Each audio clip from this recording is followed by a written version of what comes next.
As long as I can remember, writing has been an outlet for me. It's an empowering feeling not to just produce words, but to conjure up nuanced, heartfelt stories that resonate with others.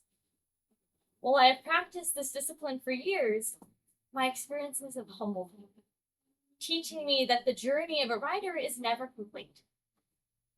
One such experience occurred in eighth grade, a moment that not only made me question my approach to storytelling, but the broader role of writers in engaging with cultures outside their own. Now, this moment started with a poem titled The Price of Blackness. In it, I attempted to capture the voice of an African American mother fearing for the life of her son amidst the rise of police violence against Black unarmed men.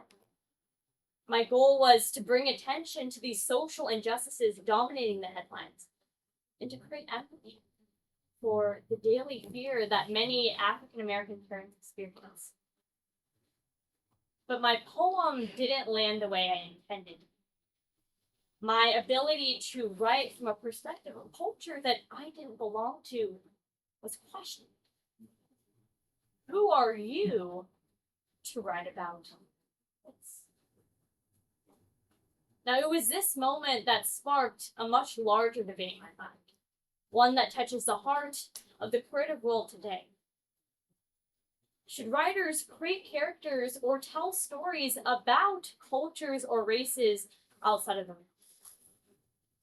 Now, this debate is charged with ideas about cultural appropriation and misrepresentation. So today, I do want to talk about the harms that can arise from writing about a culture outside of your own, but also outline the steps that a writer can take to make sure that their method is defined by both respect and understanding. So first, what does research tell us about exposing ourselves to narratives outside of our own? In a 2019 landmark study published by the Journal of Social Issues, researchers explored this idea of narrative empathy, the process by which readers adopt both the emotional and cognitive perspectives of fictional characters. This study showed that when readers do engage with well-crafted stories about marginalized groups, they're more likely to empathize with those. But here's the crux of the issue. That same study also found that if those stories are laden with stereotypes, they have the potential to reinforce existing prejudices. In the wrong hands, writing about the other can further these harmful stereotypes rather than dispel them. Think about the long history of harmful stereotypes in our literature, like the mammy figure in Southern fiction, or the countless depictions of Indigenous people as either noble savages or uncivilized brutes. In the works of James Fenimore Cooper, The Last of the Mohicans, this novel portrays these Indigenous people as that noble savage or uncivilized brutes. These portrayals have been criticized for their simplification of nuanced Indigenous people, reducing them to flat, harmful caricatures. In fact, a 2020 report from the Pew Research Center showed that media representation, particularly for those marginalized communities, can impact society in deeply profound ways. When it's stories that are the primary way in which society is seeing this unfamiliar culture, those stories can shape public perception, often for the worse. The implications are clear. Writers not only bear the responsibility to tell a compelling story, but to do so in a way that does not perpetuate harm. I want to give you a more contemporary example. In 2011, Catherine Stockett published The Help, a novel released to much literary praise, but also sharp criticism. This book was set during the Civil Rights era, and it features the voices of Black domestic workers, but was written by a white author.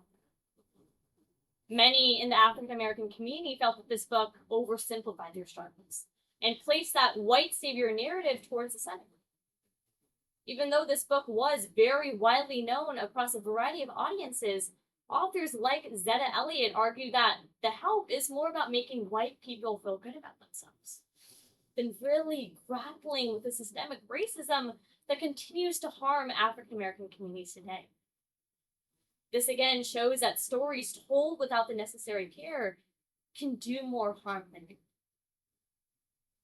Given these stakes, how do we move forward? How do we as writers balance creative freedom with the responsibility of representation? And so through my research into this nuanced issue, I settled on 3 key steps to help writers navigate this complex space. Number 1, recognize your intent and purpose. Why are you writing from a perspective that's not yours? Is it to genuinely amplify the voices of others? Or is it more about satisfying your own creative vision? Really understanding your intent can drive the rest of the process. Actually, research by the American Psychological Association shows that when writers do engage with perspective taking, primarily for the right reason, which is to foster understanding, those readers are more likely to engage with them. Even if you're not a writer, consider this. How often do we step into others' shoes in our daily lives? How often do we challenge that narrow lens in which we perceive the world? Number 2, research deeply and accurately. We live in this world where technology is at our fingertips, but often it's the context and the nuance that falls through the cracks.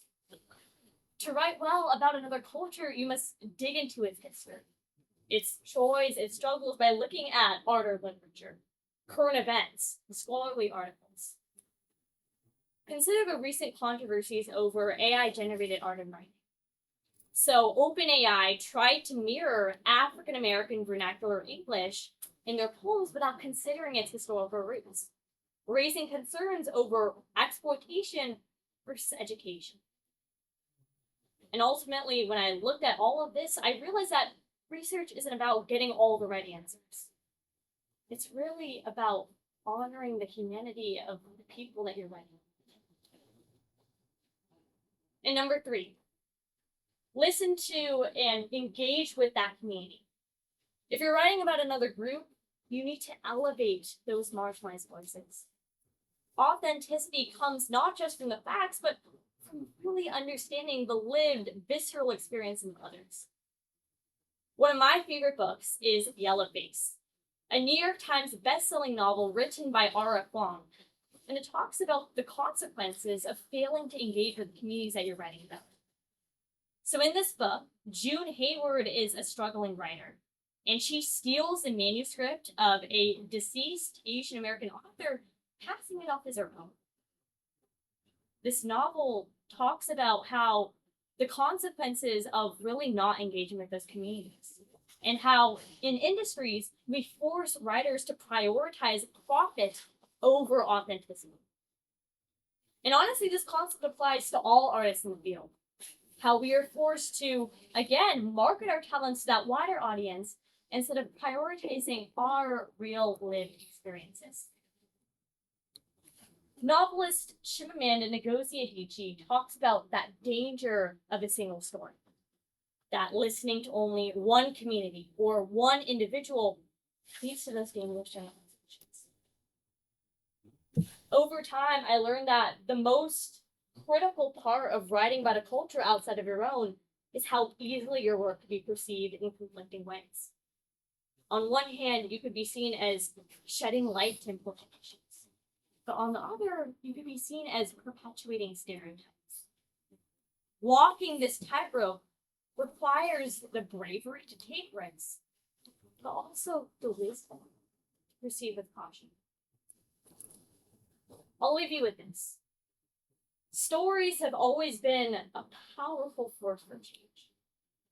They shape our understanding of ourselves and the world around us. And if done with care, they have the potential to broaden perspectives, build empathy, and bridge connections. So should the color of your skin determine the stories you tell? I don't think so. The question isn't whether you can tell a story about someone else's reality. It's whether you're willing to do so in a way that genuinely honors the complexity of their humanity. Thank you.